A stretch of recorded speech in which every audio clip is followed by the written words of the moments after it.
Hello' guys, কেতিয়াবা নহয় কেতিয়াবা আমাৰ মোবাইলত এনেকুৱা এটা মেছেজ আহিছে যে 777888999 এই মেছেজটো আপোনালোকে শ্বেয়াৰ কৰি দিয়ক, কাৰণ এই মেছেজটোত এটা নম্বৰ আছে। এই নম্বৰটো যদি আপোনালোকক ফোন কৰে তেতিয়াহ'লে সেই নম্বৰটোৱে ফোন কৰিলে আপোনাৰ মোবাইলটো ব্লাষ্ট হৈ যাব। এই কথাটো আপোনালোকে সঁচা বুলি ভাবে নেকি? আজি মই এই কথাটোৰ ৰহস্য উদ্ঘাটন কৰি আছো আপোনালোকৰ মাজত। আজি কৈ আছো মই এই কথাটো কেনেকুৱা। মেছেজটোত এটা নাম্বাৰ দিয়ে আৰু এই নাম্বাৰটোৰ পৰা যদি আপোনালোকৰ মোবাইলত কল আহে তেতিয়াহ'লে আপোনালোকৰ মোবাইলটো ব্লাষ্ট হৈ যাব। আৰু আপোনালোকে এই ভিডিঅ'টো মেছেজটো আপোনালোকে সকলোকে শ্বেয়াৰ কৰি দিয়ক। যদি আপোনালোকে এনেকুৱা কৰিছে তেতিয়াহ'লে আপোনালোকে বহুত ভুল কাম কৰিছে। আজি মই কৈ আছো এই নাম্বাৰটোৰ মূল ৰহস্য। যদিহে মোৰ এই ভিডিঅ'টো আপোনালোকে ভাল পায় তেনেহ'লে মোৰ আপোনাৰ চেনেলটো আপোনালোকে ছাবস্ক্ৰাইব কৰি যাব পাৰে। তো আহক আজিৰ এই ভিডিঅ'টো আৰম্ভ কৰোঁ।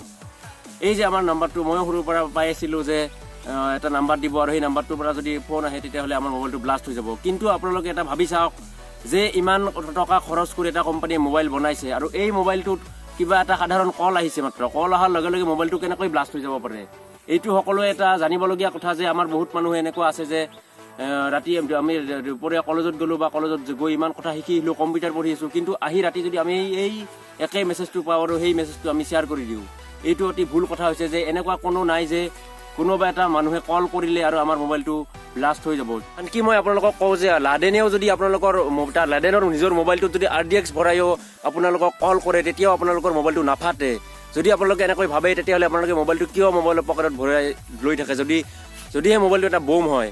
আজি মই এই ভিডিঅ'টো আপোনালোকৰ কাৰণে এই কাৰণে বনাইছোঁ যে মোৰো হোৱাটছএপত এনেকুৱা ধৰণৰ মেছেজ আহি থাকে যে এই নাম্বাৰটো শ্বেয়াৰ কৰি দিয়ক, যদি এই নাম্বাৰটোৱে ফোন কৰে তেতিয়াহ'লে আপোনালোকৰ মোবাইলটো ব্লাষ্ট হৈ যাব। আপোনালোকে আজি মোৰ এই ভিডিঅ'টো শ্বেয়াৰ কৰি দিয়ক আৰু সকলোকে জনাই দিয়ক যে এনেকুৱা কোনো ধৰণৰ কথা নাই যে কোনোবা এটা নাম্বাৰ আহিলে মোবাইলটো ব্লাষ্ট হৈ যাব। মই এই ভিডিঅ'টো কৰিছোঁ Redmi Note 5 Proৰে। এই মোবাইলটো কিয় ফাটিবহে? এটা সাধাৰণ ফোন কল অহাৰ লগে লগে এইবোৰ মেছেজ আমাক পঠাই দিয়ে, এই নাম্বাৰবোৰৰ পৰা মেছেজবোৰ আহে। এইটো এটা একদম মানে মিছা মানুহৰ মাজত এটা ভয় সৃষ্টি কৰাৰ কাৰণে এই মেছেজটো পঠিয়াই দিয়ে। আৰু এনে কোনো কথা নাই যে কিবা এটা সাধাৰণ কল এটা অহাৰ লগে লগে মোবাইল এটা ব্লাষ্ট হৈ যাব, কাৰণ কোম্পানীবোৰে ইমানো দুৰ্বল নহয় যে সাধাৰণ কল এটা অহাৰ লগে লগে কলটোৰ ভিতৰত কিবা ছিগনেল বা কলটোৰ অহাৰ লগে লগে কলটোৰ ভিতৰত কিবা বোম সোমাই থাকে। এনেকুৱা কেতিয়াও হ'ব নোৱাৰে। কল এটা আহি যোৱাৰ লগে লগে আমাৰ মোবাইলটো কেতিয়াও ফাটি যাব নোৱাৰে।